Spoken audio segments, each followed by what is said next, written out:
Bonjour à tous, je suis ravie de vous retrouver dans ce nouveau Récap Info, le premier de cette année 2020, une année politique qui sera évidemment marquée par les élections municipales les 15 et 22 mars. Je vous signale par ailleurs que si vous ne l'avez pas encore fait, vous pouvez vous inscrire sur les listes électorales de votre commune jusqu'au 7 février. Ça, c'était le petit message éducation civique. Pour le reste, nos émissions accorderont évidemment une large place à cet événement. Les regards sont notamment concentrés sur Grenoble, la capitale iséroise, et le premier candidat à venir nous expliquer son projet et pourtant, pour l'instant, peut-être le dernier à s'être déclaré puisqu'il s'agit de vous, Olivier Noblecourt. Bonjour. Bonjour. Merci d'avoir accepté notre invitation. Alors, vous connaissez bien la ville puisque vous avez été directeur de cabinet de l'ancien maire Michel Destaut, puis adjoint vice-président du CCAS et ancien conseiller municipal d'opposition. Vous avez démissionné en 2017. On vous a retrouvé à un tour au ministère de l'Éducation nationale, puis jusqu'à il y a quelques jours, délégué interministériel chargé des luttes contre la pauvreté. Vous n'êtes plus au Parti socialiste qui soutient votre candidature. On y reviendra. Alors, est-ce que cette candidature, vous y pensiez depuis longtemps? En novembre 2017, quelques mois après avoir démissionné du conseil municipal, vous affirmiez au Dauphiné Libéré ne pas l'envisager. C'est vrai, je pensais, pour être tout à fait honnête, qu'après la défaite de 2014, qui est une défaite dans laquelle j'ai une part de responsabilité importante, puisque je dirigeais la campagne à l'époque et que j'avais été un des acteurs autour de Michel Destaut et de son équipe, de ces 3 mandats finalement entre 1995 et 2014. La défaite de 2014, c'était celle de Jérôme Safar. Oui, mais j'estimais que j'étais un des fautifs, en l'occurrence, et qu'il était finalement assez sain que les Grenoblois choisissent de renouveler l'ensemble du système politique local, à la fois des élus, des orientations politiques, et qu'il y avait un nouveau cycle qui s'ouvrait dans lequel je n'avais plus ma place et que c'était tout à fait légitime. C'était l'occasion aussi pour moi, après 20 années d'engagement politique local absolument passionnant mais très éprouvant, et puis qui m'ont mobilisé de manière permanente, et bien de m'ouvrir à d'autres horizons, de vivre d'autres expériences professionnelles, de m'enrichir dans d'autres cultures.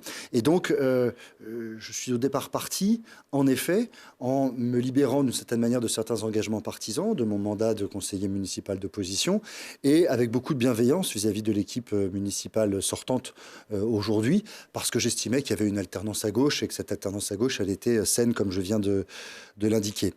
Il se trouve que j'ai été rattrapé par la réalité de la ville. J'ai été rattrapé, je n'ai jamais quitté cette ville, par mon environnement amical, professionnel, par les liens noués avec les acteurs sociaux, les professionnels du champ, par exemple, de l'éducation populaire ou de l'action sociale dans la ville.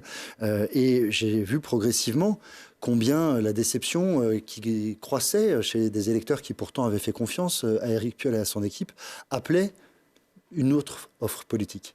Et qu'on ne pouvait pas se contenter à Grenoble de croire que la seule possibilité pour 2020, c'était de choisir la continuité avec l'équipe actuelle ou la régression à tous égards politique, morale, que propose Alain Carignon, qu'il fallait donc une nouvelle offre politique, mais une offre qui ait du sens par rapport à l'identité de notre ville, qui renoue avec son développement, son identité notamment dans la capacité à concilier des logiques de développement économique, technologique et des logiques de solidarité. Conciliations qui ont été abdiquées pendant ces dernières années. Et donc, j'ai commencé très modestement par, autour de moi, agréger des citoyennes et des citoyens pour réfléchir en dehors de tout cadre partisan. Et progressivement est né ce désir de créer un vrai collectif, Grenoble Nouvelle Ère. Aujourd'hui, il y a plus de 500 personnes qui ont signé l'appel que nous avons fait pour ces élections municipales. 6 mouvements politiques de gauche qui ont rejoint et qui soutiennent ce collectif citoyen à l'origine. Et nous sommes maintenant devant les Grenoblois pour proposer l'alternative de gauche à la gestion actuelle. Alors, on va en revenir sur quelques-uns de ces points. Pourquoi avoir attendu aussi longtemps pour lancer votre candidature, 3 mois seulement avant le premier tour? Parce que ça n'est pas ma candidature que je lance. Ça n'est pas une aventure individuelle. Je ne crois pas que les Grenoblois soient en attente d'un sauveur ou d'une sauveuse ou que sais-je. La politique s'inscrit forcément au pluriel dans un collectif et il fallait prendre le temps de construire un véritable collectif, c'est-à-dire un collectif arrimé à des valeurs partagées, capable de vérifier que sur les grandes orientations, ils tirent dans le même sens, qui construisent aussi des propositions, qui se reconnaissent dans une animation, dans une vie collective qui est d'ailleurs tout à fait joyeuse. Moi, j'ai du plaisir aujourd'hui à faire de la politique un peu détachée des scories des anciens mondes politiques très partisans où on se colle des étiquettes les uns les autres. Là, nous avons en effet un renouvellement énorme. Plus des 2 tiers des membres du collectif collectif Grenoble-Nouvelle Aire n'ont jamais eu d'engagement partisan. Et donc, j'ai pris le temps de construire un vrai collectif. Et la proposition que nous faisons aux Grenoblois pour les élections municipales, c'est pas celle d'un homme ou d'une femme, c'est pas celle d'un petit groupe, c'est celle d'un large collectif qui associe beaucoup de compétences. Vous verrez qu'il y a des personnalités fortes avec des parcours très importants dans la liste, mais aussi beaucoup de fraîcheur, beaucoup d'envie de citoyens qui jusqu'à présent étaient restés en lisière de l'engagement politique et qui ont décidé de franchir le pas. Vous n'êtes pas le seul, vous êtes doté autour de vous d'un collectif. Tous les candidats, ou presque aujourd'hui, ont leur collectif. Est-ce qu'avoir une étiquette politique, c'est un avantage ou un désavantage? En fait, je pense qu'il faut distinguer ce qui relève de création plus ou moins artificielle de collectifs qui viennent suppléer et compléter les mouvements politiques et la démarche que nous avons impulsée à Grenoble-Nouvelle Aire.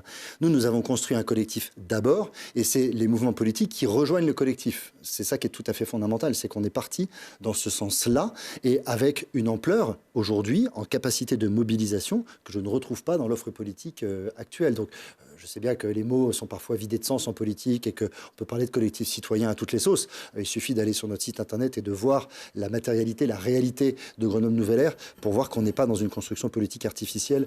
Au contraire, ça ne signifie pas que les partis soient définitivement invalidés. Ça signifie qu'aujourd'hui, ils ne sont plus la seule réponse aux aspirations de nos concitoyennes et de nos concitoyens. On voit bien que l'offre politique aujourd'hui, elle est en mutation. D'ailleurs, elle a des visages, certains partis ont des visages différents selon les villes, selon les territoires. Ça change aussi parfois dans le temps d'une manière assez étonnante. Donc aujourd'hui, ce qui est fondamental, c'est d'entendre que face à une forme de confiscation du débat que certains voudraient nous imposer à Grenoble entre la continuité avec Éric Piolle ou la régression avec Alain Carignon, il y a une troisième voie, il y a une alternative. L'alternative, c'est celle que je porte au nom du collectif Grenoble-Nouvelle Aire. Est-ce que les membres de ce collectif ont vocation à se retrouver dans la liste que vous allez présenter? Absolument. La liste sera composée très largement des membres du collectif. Elle comportera pour plus de la moitié des personnes qui n'ont aucune attache partisane. Et par ailleurs, nous avons évidemment, et c'est heureux, parce que l'engagement politique, moi j'en suis issu et il a sa noblesse, évidemment des militants politiques ancrés à gauche, puisque tous les mouvements politiques qui nous ont rejoints, le Parti socialiste, le Parti radical de gauche, le mouvement républicain et citoyen, la gauche républicaine et sociale, Grenoble Objectif Citoyenneté, CAP 21, tous ces mouvements sont des mouvements de gauche. Et cette liste, vous la ferez connaître quand ? Dans les prochaines semaines, avant la fin du mois de janvier, on a plutôt aujourd'hui pléthore de candidatures et donc des décisions et des réglages collectifs à faire, mais pour la meilleure cause possible, c'est-à-dire celle de trouver l'offre qui allie le maximum de compétences et d'engagement au service des Grenoblois. On est quasiment au terme de ce processus. Est-ce qu'on pourrait retrouver dans cette liste des personnalités qui faisaient partie de la municipalité de Michel Destaut, par exemple ? Alors, il est possible qu'il y en ait, mais ce sera en très petite quantité. C'est-à-dire qu'on sait bien, et malheureusement, l'expérience des 6 années qui viennent de s'écouler ont montré que la fraîcheur n'était pas une qualité suffisante. Il faut de l'expérience, il faut de la connaissance des dossiers, il faut de la compétence. Ça n'est pas un mauvais mot que ce mot de compétence. Et donc, nous aurons dans la liste proposée par Grenoble-Nouvelle Aire des personnalités qui ont déjà une expérience de gestion, c'est très important, des personnalités qui ont aussi un parcours très probant, dans le monde universitaire, dans le monde économique, dans le monde culturel, dans le monde de l'action sociale, par exemple, et puis des gens pour qui ce sera un premier engagement. Alors, le jour de votre candidature, le jour officiel de votre candidature aux côtés de votre collectif, vous ne l'avez pas choisi au hasard. C'était le 16 décembre, jour du retour d'Alain Carignon au conseil municipal. Pourquoi avoir choisi de poser votre candidature, enfin pas de la poser, mais en tout cas de l'annoncer officiellement ce jour-là? Parce que, d'abord, le retour d'Alain Carignon au conseil municipal, c'est d'une certaine manière un stigmate supplémentaire de ce dont souffre notre ville, c'est-à-dire d'une crise aujourd'hui de confiance dans les élus, d'une crise de confiance dans le débat public. Alain Carignon est largement fauteur de troubles en la matière puisqu'il distille rumeurs, manipulations. C'est quelqu'un qui en permanence instrumentalise le débat public et le tire vers le bas. Donc il était important de ne pas laisser ce retour d'Alain Carignon au conseil municipal se dérouler d'une manière indifférente, comme si c'était normal. Ça n'est pas normal et ça n'est pas banal que quelqu'un qui a été condamné pour corruption, qui s'est enrichi personnellement et revienne comme si de rien n'était au conseil municipal, alors qu'il a spolié les Grenoblois et les Grenobloises très largement, et qu'il n'a cessé de mentir depuis sa condamnation. Il n'a cessé de mentir et de présenter un récit des faits qui est absolument faux. Donc, c'était important de marquer le coup. Et puis, nous ne voulions pas, très clairement, laisser s'installer ce match finalement des adversaires qui se choisissent réciproquement entre un maire sortant dont on voit bien aujourd'hui qu'il est en panne de vision et de projet pour sa ville. Aujourd'hui, on a des grandes théories générales, parfois généreuses, pas toujours sur la gauche et l'avenir de l'humanité. On n'a pas de bilan réellement présenté aux Grenoblois, assumé en disant ce qui a pu fonctionner. Et il y a évidemment des éléments positifs dans ce bilan, comme ce qui n'a pas marché. Il n'y a pas de perspective aujourd'hui très clairement tracée pour l'avenir de notre ville. Et donc, cette municipalité qui aujourd'hui me semble à bout de souffle ne doit pas continuer dans les mêmes conditions. Et c'est pour cela que nous sommes l'alternative. Qu'est-ce qui a pu fonctionner dans le bilan d'Éric Piolle? Qu'est-ce qui a pu fonctionner positivement, vous voulez Oui. dire? Beaucoup de choses ont fonctionné positivement. Il y a eu des évolutions sur les déplacements tout à fait positives, même si parfois ça a été accompagné d'un peu trop de dogmatisme. Il y a eu de l'introduction davantage de bio dans les cantines. Il y a eu le fait de maintenir d'ailleurs les rythmes scolaires à Grenoble, ce qui est positif notamment pour les enfants les plus fragiles. Vous savez, moi, ça fait 25 ans que je fais de la politique. Ça fait bien longtemps que je cherche à sortir des logiques en blanc ou en noir, comme si donc Éric Piolle n'est pas mon ennemi. Je constate simplement qu'au-delà de ce qui a pu fonctionner, et heureusement en 6 ans, la ville aujourd'hui va mal, et que ce qui doit être le curseur de réussite ou pas d'une équipe politique de gauche, c'est-à-dire la situation des plus vulnérables, cette situation, elle s'est aggravée. Et quand on regarde les décisions budgétaires prises par cette majorité pendant 6 ans, quand on regarde les actes de cette majorité, si vous oubliez les étiquettes politiques, vous ne trouverez pas le code génétique de la gauche dans les décisions de cette majorité. Vous trouverez beaucoup de décisions antisociales, beaucoup de décisions de baisse de financement pour l'éducation populaire, pour la santé, pour l'action sociale, et souvent des baisses de financement supérieures en proportion aux baisses de dotation de l'État qui les ont justifiées. Donc on a fait supporter un effort supplémentaire par rapport à l'effort que toute la collectivité grenobloise devait faire de maîtrise de ses dépenses ou de diminution de certaines dépenses. L'effort supplémentaire, il a été demandé aux plus fragiles. Ça n'est pas acceptable. Alors vous parliez d'Alain Carignon, on évoque, enfin certains évoquent en tout cas une méthode Alain Carignon dans cette campagne. Est-ce que vous inquiétez de devenir la cible d'Alain Carignon, puisque cette semaine, le maire de Grenoble, Éric Piolle, a lui annoncé son intention de porter plainte contre des proches qui l'ont accusé, alors qu'il était conseiller régional, d'avoir fait voter des subventions à Minalogique, par exemple, ou l'INRIA, des subventions qui ensuite auraient été reversées à une entreprise dont son épouse est partie prenante. Est-ce que vous sentez que... Ah non, mais vous plaisantez. Enfin, moi, je suis un honnête père de famille avec une vie tout à fait normale. Je n'ai rien à redouter des calomnies, des mensonges et des rumeurs. Il déverse déjà sur moi des tombereaux de boue sur son blog en essayant de faire croire tout un tas de choses malhonnêtes. Je laisse tout cela là où ça doit rester. Non, je n'ai absolument aucune crainte. Mais je voudrais dire quelque chose de plus important. Je voudrais dire ma solidarité à Éric Piolle. Je voudrais dire publiquement que moi j'ai confiance dans la probité du maire de Grenoble, que je connais son intégrité personnelle et que je trouve les attaques et les manipulations qui sont faites actuellement à son encontre particulièrement graves. Et donc je veux lui dire ma solidarité et ma confiance. J'ai des désaccords politiques forts avec Éric Piolle. On voit à l'œuvre les méthodes d'Alain Carignon, c'est de jeter la suspicion sur les gens, c'est de salir à tout prix. Cet homme cherche à faire oublier qu'il a non seulement été condamné pour les faits les plus graves qui puissent être reprochés à un élu, celle que c'est la justice qui le dit, mais qu'il a aussi ruiné la ville, qu'il a laissé la ville en 1995. Moi, je suis arrivé en 1995 dans les bagages d'une certaine manière. J'étais tout jeune de Michel Destaut. J'ai rencontré cette ville, j'ai connu cette ville après Alain Carignon avec un ancien maire qui était en prison.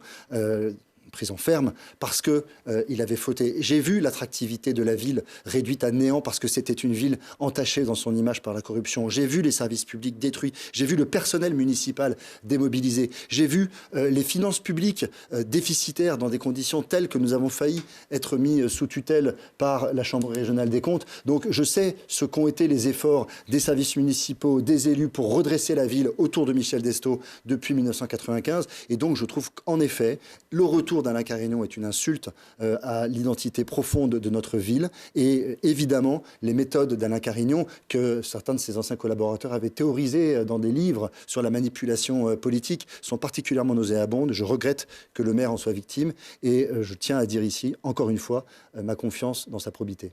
Alors, depuis lundi, vous n'êtes plus délégué interministériel à la lutte contre les pauvretés. Pourquoi aviez-vous accepté ce poste? Parce que c'est l'engagement de ma vie.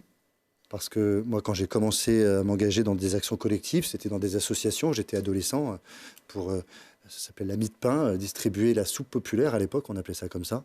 Et après, dans mes engagements politiques au Parti socialiste, où j'ai été pendant près de 25 ans, la question des inégalités et de la lutte contre la pauvreté, c'est le moteur de mon engagement depuis toujours. Et lorsqu'on vous propose, et que c'est le président de la République qui vous propose de conduire la politique de lutte contre la pauvreté dans votre pays, qu'on vous propose de le faire dans un cadre de confiance où vous avez les mains libres pour imaginer une stratégie, qui serais-je pour dire non à partir du moment où j'avais toutes les garanties d'indépendance de pensée. On ne m'a pas demandé d'abdiquer mon identité politique. J'ai maintenu mon identité socialiste tout au long. J'ai toujours dit que je ne changeais pas, je ne déviais pas, mais j'ai eu une fonction de haut fonctionnaire que je revendique et que j'assume pleinement.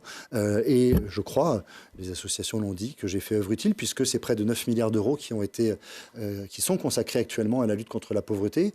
C'est pas un sujet léger, c'est pas un sujet où il y a une baguette magique, c'est pas un sujet où vous arrivez en quelques mois, vous pensez que vous allez tout changer. Et ça, ce ne sont que soit des gens tristement prétentieux qui pourraient prétendre cela, soit des inconscients. Non, ça demande beaucoup d'humilité et d'opiniâtreté, la lutte contre la pauvreté. Ça demande à faire confiance à des acteurs, ça va mobiliser des acteurs sur le territoire, des acteurs associatifs, des collectivités locales. C'est ce que nous avons fait. Je crois que nous l'avons fait d'une manière inédite. Il y a 11 000 acteurs aujourd'hui qui portent la stratégie de lutte contre la pauvreté. Il y a des moyens inédits pour l'accompagnement humain des plus fragiles, pour renouer le lien, pour apporter des réponses d'accompagnement vers l'emploi, pour donner l'accès aux enfants pauvres, aux crèches, pour soutenir les travailleurs sociaux, etc. Je ne vais pas vous faire l'article ici, mais il y a une stratégie dont je suis fier d'avoir porté la conception et posé les bases en termes de mise en œuvre. Maintenant, nul n'est irremplaçable. Évidemment, ces politiques n'appartiennent à personne et certainement pas à moi. Elles sont la propriété de tous ceux qui veulent s'y engager. Ils sont plus de 11 000 aujourd'hui. Et donc, il était naturel que je puisse céder la place, bien évidemment, mais aussi que je puisse revenir à ce qui est aussi le cadre naturel de mon engagement, qui est ma ville, que je n'ai jamais quittée. Est-ce que vous pourriez revenir à ce poste si d'aventure... Non, là aussi, vous voyez comment le débat public est pollué. Vous avez les méthodes d'Alain Carignon et puis vous avez quelques sites internet qui ressemblent un peu au « je suis partout » de l'entre-deux-guerres. Vous savez, les méthodes de l'extrême droite qui, à chaque fois qu'il se passe quelque chose, cherchent à le discréditer ou à faire croire aux citoyens qu'il y aurait derrière des intentions cachées. La vie est beaucoup plus simple et transparente et saine. J'ai fait cette mission pendant 25 mois, un peu plus de 2 ans. J'ai préparé ma sortie d'une manière très forte. Vous me voyez d'ailleurs un peu fatigué parce que j'ai passé toutes ces dernières semaines à faire en sorte que la transition se passe le mieux possible, parce que la lutte contre la pauvreté, ça n'est pas une cause dont on claque la porte. Ce n'est pas une cause dont on met en scène sa sortie en laissant les autres se débrouiller. Moi, j'ai mobilisé une équipe, des collectivités, des crédits budgétaires. Donc, je suis allé au bout du combat pour les crédits budgétaires 2020. Je suis allé au bout de la stabilité du cadre contractuel avec les collectivités, de la stabilisation de mon équipe de collaborateurs. Il y a 18 hauts commissaires qui ont été nommés en région auprès des préfets de région et toute une équipe à Paris en centrale. Donc, voilà, j'ai préparé ça de manière très saine, mais je ne l'ai pas fait pour conserver je ne sais quel poids. Moi, j'ai pris tous mes risques pour Grenoble. J'ai tout quitté aujourd'hui. Je ne suis pas fonctionnaire, je n'ai plus de droit à rien. Je suis simplement au service de Grenoble et des Grenoblois. Vous êtes soutenu par le Parti socialiste, le Bureau national, également la Fédération iséroise du parti. L'unanimité dans les 2 cas. Voilà. Vous n'avez plus votre carte au parti. C'est vrai. Est-ce que c'est vous qui avez sollicité ce soutien ? Non, c'est pas moi. Encore une fois, par facilité de langage, on dit trop souvent « je ». C'est nous, le collectif Grenoble Nouvelle Ère. Moi, j'ai été membre du Parti socialiste pendant 23 ans. J'en suis fier. J'ai quitté le Parti socialiste parce que j'ai occupé des fonctions dans l'État avant d'être délégué interministériel à la lutte contre la pauvreté. J'étais directeur d'un programme urbanisme et cohésion sociale du plan d'investissement d'avenir qui finance les transitions écologiques des grandes villes. D'ailleurs, je me suis occupé de financement des grands projets de la métro au titre du plan d'investissement d'avenir. J'ai à l'époque travaillé sur l'urbanisme et la transition écologique. Je finançais au nom de l'État, j'instruisais plutôt des demandes de financement de collectivités locales et j'estimais que c'était incompatible avec le maintien d'une fonction d'élu municipal d'opposition, donc j'ai démissionné, et d'un attachement partisan, parce qu'il faut être irréprochable, évidemment, lorsqu'on exerce des fonctions publiques de cette nature. Et donc, j'ai en effet quitté le Parti socialiste et je n'y suis pas revenu parce qu'aujourd'hui, ma place n'est plus dans la question partisane. Je n'ai pas envie d'être dans un attachement partisan. J'ai envie d'être au service de ma ville. Et quand je dis que mon seul parti aujourd'hui, c'est Grenoble, ça n'est pas pour le plaisir d'une formule. C'est parce que c'est l'intérêt de ma ville et c'est l'intérêt de mes concitoyens qui guide totalement aujourd'hui mon choix et ma candidature. Et c'est dans cet esprit-là que le collectif Grenoble Nouvelle Ère s'est construit progressivement en sollicitant des mouvements politiques. Il n'y a pas eu que le Parti socialiste qui nous ont répondu favorablement.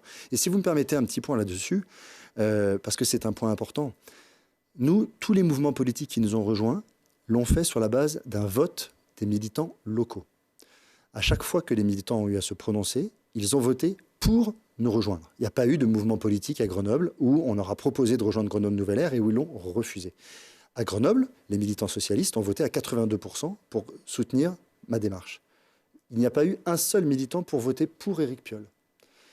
À Grenoble Mobilité Citoyenneté, il y a eu plus du double de militants pour rejoindre Grenoble Nouvelle Ère plutôt que pour aller avec Éric Piolle. À Génération S, qui pourtant rejoint Éric Piolle, le vote pour rejoindre Éric Piolle a été minoritaire et des manœuvres d'appareils partisans parisiens ont empêché que Génération puisse se prononcer pour nous rejoindre à Grenoble Nouvelle Ère. Donc vous voyez que quand on interroge les militants de gauche à Grenoble, le moins que l'on puisse dire, c'est qu'il n'y a pas une grande confiance dans le maire sortant et son équipe. Il y a même beaucoup de défiance. Et nous, ça n'est pas de la carabistouille d'accords partisans parisiens, ça n'est pas non plus la maire de Paris qui dit ce qu'elle pense d'une situation politique grenobloise à laquelle elle ne connaît rien.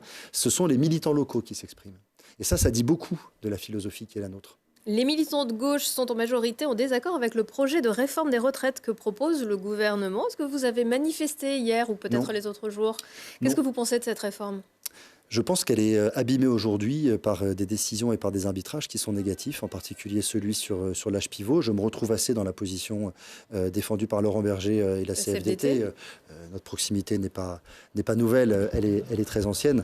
Et donc, je considère pour ma part qu'il y a besoin d'une réforme sur les retraites, en effet, pour mettre plus de justice et d'équité. Je trouve que le système aujourd'hui, notre système de protection sociale, globalement, mérite d'être réformé pour le renforcer dans ses valeurs fondamentales. Contrairement à ce que certains veulent faire accroire, la réforme ne vise pas là à individualiser le risque ou à abattre le système de répartition. Au contraire, ça vise à sauver et à renforcer les grandes garanties collectives qui ont construit notre modèle social. Il se trouve que le gouvernement aujourd'hui a réussi à créer des conditions où les gens de gauche ne s'y retrouvent absolument pas et où cette mesure, qui est une mesure de pure gestion, d'âge pivot, d'équilibre budgétaire, finalement renvoie à une seule chose, c'est l'allongement en fait de la durée de cotisation tel que c'est compris. Et évidemment, là, je ne peux pas y souscrire.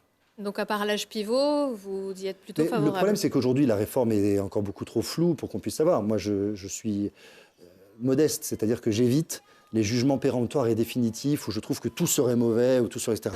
Je connais les intentions de réforme qui sont des intentions positives. Je pense qu'aujourd'hui, la réforme est mal engagée. Donc, évidemment, je pense qu'il faut que la copie soit revue. Je pense que la notion d'âge pivot, en effet, pose un problème majeur. Et donc, je respecte et je comprends parfaitement la colère sociale qui s'exprime. Et je la comprends d'autant plus qu'elle exprime un attachement à notre modèle social, à nos grandes garanties collectives qui sont exactement le cœur de mon engagement. Donc, je suis en communauté de valeurs totale avec les personnes qui aujourd'hui manifestent leur opposition. Je dis simplement que pour ce qui me concerne, mon opposition, elle est d'abord sur l'âge pivot. Sur le reste de la réforme, il y a encore beaucoup à regarder pour avoir un avis plus tranché. Alors c'est un contexte social qui pourrait compliquer les choses pour les candidats aux municipales de La République En Marche à Grenoble. Il s'agit d'Émilie Chalas. Est-ce que donc La République En Marche a choisi Émilie Chalas? Est-ce que La République En Marche, puisque vous étiez délégué interministériel, vous a contacté à un moment pour mener cette liste? Non, ils ne m'ont pas contacté pour mener cette liste, ils ne m'ont pas proposé, mais j'ai eu des échanges avec La République En Marche, avec Émilie Chalas, parce que à partir du moment où des gens au sein de En Marche se définissent comme des gens de gauche ou viennent de la gauche, évidemment que nous avons vocation à nous parler de manière tout à fait naturelle. Et moi, je ne fais pas partie de ceux qui considèrent que tous les membres d'En Marche seraient irrévocablement condamnés à être en dehors de la gauche et que plus personne ne devrait leur parler. Je trouve qu'il y a une façon très dogmatique et sectaire parfois de coller des étiquettes aux gens. Et évidemment, je ne me reconnais pas dans cette vision. Moi, je plaide pour une gauche ouverte, pour une gauche bienveillante. Et je pense que l'intérêt général à Grenoble commande qu'on ouvre aujourd'hui largement les écoutilles, qu'on accepte la critique, qu'on accepte la controverse et pas qu'on se reste confit dans ses certitudes. Voilà, donc après, moi, mon identité politique, elle n'a jamais été En Marche. Donc, j'ai poursuivi le collectif dans la démarche qui me paraissait la plus sincère et la plus honnête par rapport à ce que nous voulons proposer aux Grenoblois. En Marche, aujourd'hui, personne ne sait véritablement où situer politiquement En Marche. Est-ce que vous avez des contacts avec Émilie Chalas? Elle vous a tendu la main lors de l'annonce de votre candidature. En tout cas, elle s'en est réjouie pour, dit-elle, la pluralité de débats. Est-ce que de votre côté, un rapprochement pourrait être possible avant le premier tour? Alors, La réponse est que oui, j'ai des contacts avec Émilie Chalas, comme je peux en avoir avec d'autres candidats, pour une raison très simple, c'est que quand vous faites une campagne électorale, vous vous croisez sur l'espace public. Sur les marchés vous êtes sur les marchés, donc forcément vous vous parlez. Et moi, je ne suis pas quelqu'un qui vit la politique comme une guerre. J'essaye en effet de rester dans un cadre de convivialité et j'ai beaucoup de respect pour Émilie Chalas. Donc évidemment, on se parle. Par contre, il faut être très clair, il n'y a pas de carabistouille, et moi je ne suis pas dans une logique de négociation d'appareils à ce stade. Nous verrons le rapport de force qui sera créé par les Grenoblois au soir du premier tour, mais je le dis, le collectif Grenoble Nouvelle Ère a vocation à être en tête au premier tour. Je rappelle que dans notre ville, il y a une tradition d'offre plurielle à gauche au premier tour. La seule fois où l'offre n'a pas été plurielle à gauche, c'était en 1983, qui est une date sombre, puisque c'est la date d'élection d'Alain Carignon. Et à ce moment-là, la gauche avait perdu dès le premier tour. Ce que je dis, c'est que moi, je me raccroche à cette gauche de transformation sociale, héritière de Pierre Mendès France, d'Hubert Dubedou et de Michel Destos, ce que certains appelaient la deuxième gauche, qui est une gauche qui vient des quartiers populaires, qui s'y ancre et qui considère qu'aujourd'hui, l'action publique doit toujours avoir en tête son impact sur les plus fragiles. Et puis, il y a une gauche très radicale dans le verbe et finalement qui fait peu de choses dans l'action pour les plus vulnérables. C'est la gauche qui gouverne depuis 6 ans cette ville. Elle se réfugie beaucoup dans les symboles. Je l'appelle souvent la gauche Calimero parce que finalement, elle assume peu les responsabilités de ce qui se passe dans la ville. La sécurité, c'est pas moi. L'économie, c'est pas moi. Les mobilités, c'est pas moi. La gestion de l'espace public, etc., etc. C'est toujours la faute des autres. Moi, j'incarne cette gauche de responsabilité qui est une partie de l'histoire de Grenoble. Et cette gauche, elle a vocation à être majoritaire demain à Grenoble et à être une gauche, encore une fois, ouverte et pas une gauche sectaire. Alors dans la lettre aux Grenoblois, on va continuer à parler un petit peu d'Émilie Chalas. Dans la lettre aux Grenoblois qui a été distribuée dans les boîtes aux lettres, vous parlez d'un choix entre 3 possibilités. Vous l'avez déjà évoqué, Éric Piolle, Alain Carignon et vous. Et vous ne parlez pas du tout d'Émilie Chalas. Est-ce que c'est un oubli ? Non, c'est pas un oubli, c'est un constat. C'est le constat qu'aujourd'hui, les 2 offres qui structurent initialement la campagne municipale, qui l'ont polarisé dans un premier temps, mais ce temps est terminé, il est révolu. C'est l'offre de continuité proposée par Éric Piolle et l'offre de régression proposée par Alain Carignon.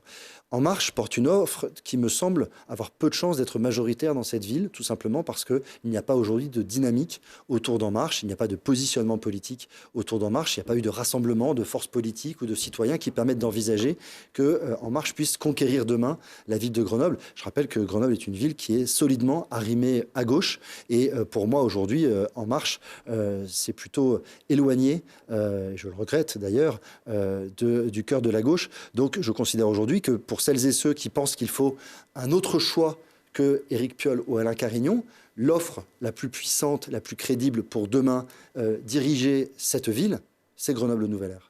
Alors si on se projette un petit peu entre les 2 tours, au deuxième tour, les candidats ayant obtenu 10% ou plus des voix pourraient se maintenir. C'est comme ça que ça se passe pour les élections municipales. C'était 4 candidats en 2014. Est-ce que si vous obtenez un score en 3e ou 4e position, vous maintiendrez ? On peut passer toute l'interview sur des enjeux politiciens d'appareil. Je ne peux pas répondre à cette question. Je peux vous dire une chose très claire, c'est que le collectif Grenoble Nouvelle Ère et votre serviteur, nous ne ferons jamais prendre le moindre risque d'une élection d'Alain Carignon à Grenoble. Donc nous prendrons nos responsabilités pour que ça ne puisse pas arriver. Je pense que c'est très peu probable parce que l'espace politique d'Alain Carignon est trop faible, mais je redis ici que nous prenons nos responsabilités. Après, dès lors que nous considérons que cette gauche aujourd'hui, avec la dynamique politique que nous avons, nous sommes les seuls aujourd'hui, lorsque nous avons fait le lancement de notre campagne, à rassembler 300 Grenoblois sur l'espace public un lundi soir en semaine à 18h. Et donc aujourd'hui, il y a une dynamique politique qui est de notre côté. Notre ambition, c'est d'être en tête au soir du premier tour. Et donc je ne commence pas à considérer que nous serions les supplétifs de tel ou tel. Nous ne serons les supplétifs de personne. Nous sommes demain le retour à la tête de cette ville de Grenoble, d'une gauche de transformation sociale responsable, réaliste et capable d'agir réellement pour les plus vulnérables. Alors ça va vous faire plaisir, on va à présent esquisser quelques grandes lignes de votre programme. C'est gentil de parler. Voilà. Le discours du 16 décembre, c'était un discours plutôt à gauche, comme on vient d'ailleurs de le comprendre dans vos propos. On va revenir sur quelques... C'est rare que je tienne des discours autres que à gauche. Ça n'est même jamais arrivé. On reviendra sur tous les autres discours que vous avez pu tenir et on notera tout ça. On va revenir sur quelques propositions. Vous proposez notamment un revenu de base local pour garantir l'accès aux biens et services essentiels. Est-ce que vous pouvez nous donner quelques détails ? Oui. Vous savez, dans les grands défis aujourd'hui des besoins sociaux de nos concitoyens, on voit bien qu'on est au bout d'un système qui, justement, a permis à des grandes garanties collectives, finalement, de passer des épreuves de la vie, la maladie, le chômage, parfois la pauvreté avec la création d'un revenu minimum. Mais malgré tout, la pauvreté continue de progresser et elle prend des formes nouvelles, notamment sur ce qu'on appelle la privation matérielle. Des gens qui se privent d'alimentation, qui n'ont pas accès à la santé, qui n'ont pas accès à l'éducation, qui n'ont pas accès à un logement digne, qui n'ont pas accès aux codes numériques minimaux pour aujourd'hui pouvoir avoir une citoyenneté complète, etc. Et donc, nous allons mettre le paquet et créer à Grenoble, ce sera une innovation nationale, un revenu de base qui ne sera pas que monétaire, qui sera l'accès à des biens et services essentiels qui garantissent la dignité de la personne. Aujourd'hui, il ne suffit pas uniquement de dire à des gens on va vous donner des prestations monétaires. On a le sentiment que finalement on achète la paix sociale ou qu'on dit à des gens prenez un peu d'argent puis laissez-nous tranquilles, quoi, restez dans votre coin. C'est l'inverse ce qu'il faut. C'est évidemment aider les gens dans une période de crise, mais il faut les aider à reprendre le fil d'un projet de vie qui passe souvent par l'autonomie, par le travail pour celles et ceux qui le souhaitent et qui le peuvent, mais qui dans la période doit leur permettre de vivre dignement. Et aujourd'hui, combien de nos concitoyens, de femmes en situation de monoparentalité, n'arrivent plus à vivre dignement? Quand je pense qu'à Grenoble, nous avions créé, nous étions parmi les premiers en France, un programme Manger Malin qui permettait l'accès à moitié prix à des biens, à des produits alimentaires de première nécessité pour les enfants en bas âge, et notamment l'accès à du lait maternisé. C'était fait avec des entreprises qui finançaient puisqu'elles renonçaient à leurs bénéfices. Ça permettait de payer la moitié. Qu'a fait l'actuelle municipalité par pur dogmatisme? Elle a supprimé ce programme qui concernait près de 1000 ménages à Grenoble. Ça, c'est du dogmatisme et ça peut faire partie, ce type d'offre à moitié prix, soit des gestions publiques, soit des gestions avec des associations, avec des producteurs locaux sur l'alimentation. J'avais créé des paniers de fruits et légumes solidaires, ça a persisté, mais sous d'autres formes, dans les centres sociaux pour l'accès à l'alimentation et à de l'alimentation produite localement des plus vulnérables. Cette logique de dignité par les biens et services de première nécessité va être porté très fortement à Grenoble avec ce revenu de base. On le donne à qui, ce revenu? À toute personne aujourd'hui qui n'a pas le bénéfice de l'ensemble de ces services et de biens de base de première nécessité. Donc, il y aura des conditions de ressources, mais il y aura surtout la capacité à vérifier l'effectivité de l'accès ou pas des mamans qui n'arrivent plus en effet à nourrir de manière équilibrée leurs enfants auront accès à des produits de première nécessité, à de l'alimentation. Des personnes qui sont dans des situations particulièrement difficiles sur l'hébergement et sur le logement, nous allons créer des vrais moyens sur l'hébergement parce que notre ville a reculé sur l'hébergement depuis 6 ans. Donc, sur l'ensemble de ces sujets, sur le numérique, bien évidemment, pareil. Donc, tout cela, vous me permettrez d'en donner toute la première, parce que je ne veux pas vous donner exactement tous les gradients que nous sommes en train de finaliser dans le projet qui sera rendu public d'ici une dizaine de jours. Mais ce que les Grenobloises et les Grenoblois doivent entendre, c'est que nous allons montrer la voie de la dignité et de l'accès aux biens et services essentiels pour ceux qui le justifient. Ce n'est pas un revenu universel inconditionnel pour tous, c'est un revenu de base pour ceux qui en ont besoin. Ça pourrait concerner combien de personnes sur Grenoble Plusieurs qui avaient milliers, été à la tête du CCS? Plusieurs milliers de Grenoblois seront concernés par cette offre. Autre proposition, un choc de sécurité et de civilité sur l'espace public, c'est-à-dire? Nous sommes une ville aujourd'hui qui se vit souvent sur le mode de la tension. Beaucoup de Grenobloises et de Grenoblois, quand je les croise, me disent qu'ils ont le sentiment finalement que l'espace public est sous tension, qu'il y a plus d'agressivité, plus de conflits d'usage, et que finalement, il y a une forme de délitement, des règles de civilité qui doivent prévaloir aujourd'hui dans la ville et sur l'espace public.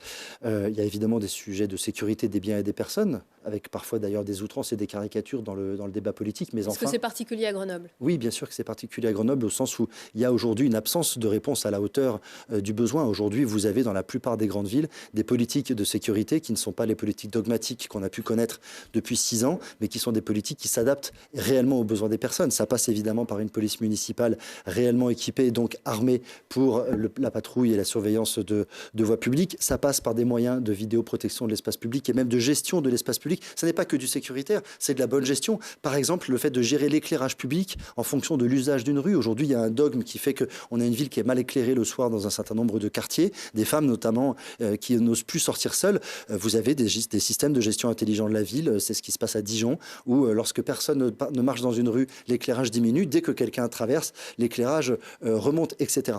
Donc oui, nous devons sortir d'une forme de déliquescence de la responsabilité publique sur la sécurité. Et nous devons le faire à la fois avec une logique très claire et très ferme en termes de sécurité, mais aussi une logique de prévention et de lien social, de lien humain. C'est pour ça que nous prévoyons aussi, c'est souvent parce que les journalistes retiennent d'abord, mais de recréer des fonctions de médiation sur l'espace public. C'est pour ça que nous voulons recréer de la convivialité dans les quartiers, en créant des cafés associatifs plus nombreux, en remisant sur le lien social. En fait, ce qui crée de la tension dans la ville aussi, c'est le fait que nous ne trouvions plus les espaces pour vivre ensemble, que Grenoble devient une ville comme les autres, où les territoires se spécialisent, où on cultive l'entre-soi, où les quartiers populaires se sentent abandonnés et se paupérisent, où les quartiers les plus favorisés ont le sentiment que finalement demain on va choisir ses voisins, on va faire de l'habitat dit participatif, où en fait on se reconnaît entre soi, on se dit oui, toi j'ai envie que tu sois mon voisin. Mais une ville, ce n'est pas ça.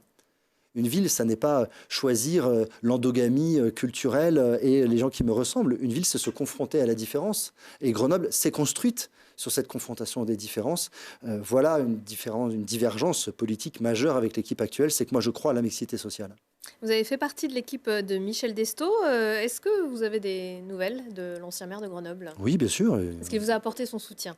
Ben ça, l'avenir de la campagne vous le dira, mais nous avons échangé un message il y a quelques jours de cela encore. Donc oui, bien sûr, quelques semaines, mais bien sûr. Après, moi, je suis dans une loyauté. Vous savez, je suis pas quelqu'un qui change, quelqu'un d'assez carré. Donc je suis loyal à mes engagements. Je suis fier et loyal de ce que j'ai fait aux côtés de Michel Destaut pendant plus de 20 années. Mais aujourd'hui, je ne viens pas comme le porteur d'une revanche d'une ancienne équipe ou comme le dépositaire de l'identité politique construite par d'autres. Je viens à la tête d'un collectif porté par plus de 500 Grenobloises et Grenoblois, proposer en effet une nouvelle ère démocratique à notre ville. Je viens porter un projet différent, fondé sur la transition écologique et l'éco-développement, fondé sur une vraie démocratie locale avec une logique de participation qui ne se résume pas qu'aux professionnels de la participation et aux quelques militants. Vous proposez notamment une commission permanente du débat public. Oui, absolument. Et on propose que demain, vous savez, les politiques publiques ne peuvent plus être portées indépendamment de ceux qu'elles concernent et indépendamment des citoyens. Et les élus n'ont pas la vérité sur tout. Donc aujourd'hui, il faut redescendre de son piédestal et il faut donner aux citoyens les capacités de s'engager et de porter eux-mêmes les solutions sur leur territoire, dans leur quartier, dans leur ville. Dès qu'on fait confiance aux habitants, aux citoyens, bien souvent, on se rend compte qu'ils sont plus intelligents collectivement qu'on le serait individuellement en tant qu'élus.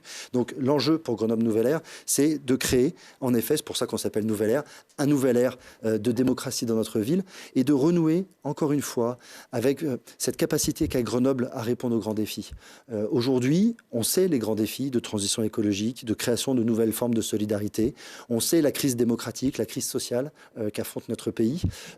Moi, j'ai le sentiment qu'aujourd'hui, peu de réponses ont été imaginées à Grenoble depuis 6 ans, et même que la qualité du débat public, la qualité du lien avec les universitaires, la capacité à innover dans les politiques publiques, elle s'est tarie, elle s'est arrêtée. Je veux renouer avec cette identité profondément grenobloise, très humaniste, qui est de porter un modèle de développement singulier qui n'oublie jamais la solidarité. Alors pour terminer de façon peut-être un petit peu plus légère, dans le cadre de vos fonctions de délégué interministériel, vous avez été invité sur les plateaux télé, parfois pour expliquer vos actions, d'autres fois pour nous faire écouter vos musiques préférées. C'était par exemple chez Quotidien sur TMC. Je vous propose de regarder ce petit extrait. Une belle chanson de tous les temps pour vous, Olivier, c'est ça. La nuit, je mens, je prends des trains à travers la plaine. La chanson pour danser. La chanson pour danser pour vous, Olivier, c'est ça.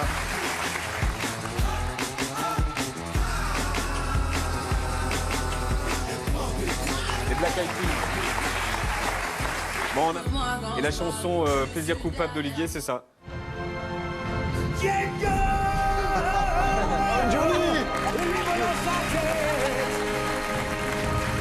bien, la chanson Plaisir coupable. Ouais, si on peut plus écouter Johnny, est-ce que vous avez une musique en cas de victoire de Johnny ou de quelqu'un d'autre? C'est une très bonne question. Là, on a une très belle musique qui nous accompagne, c'est la musique d'Ibrahim Malouf, qui m'a fait l'amitié de m'autoriser à utiliser sa musique. J'ai une belle histoire avec Ibrahim Malouf, puisqu'il a composé une musique à la suite des attentats du Bataclan, lorsque je travaillais avec Najat Vallaud-Belkacem, pour les élèves.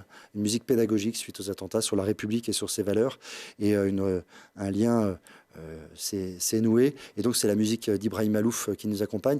C'est une musique qui porte de l'espoir, de la gravité, et puis l'éloge de la différence. Donc c'est un beau symbole de ce qu'est Grenoble Nouvelle Ère. La semaine prochaine, ce sera Émilie Chalas, candidate donc de La République En Marche, qui sera à votre place. Est-ce que vous avez une question qu'on pourrait lui relayer ? Je lui demanderai simplement aujourd'hui comment elle se situe politiquement en marche dans l'offre actuelle. Est-ce qu'elle pense qu'elle peut incarner un avenir pour les électeurs du centre droit qui aujourd'hui ne peuvent pas se reconnaître dans la candidature d'Alain Carignon, ou est-ce qu'elle souhaite s'agréger à des dynamiques de gauche qui sont l'histoire de cette ville?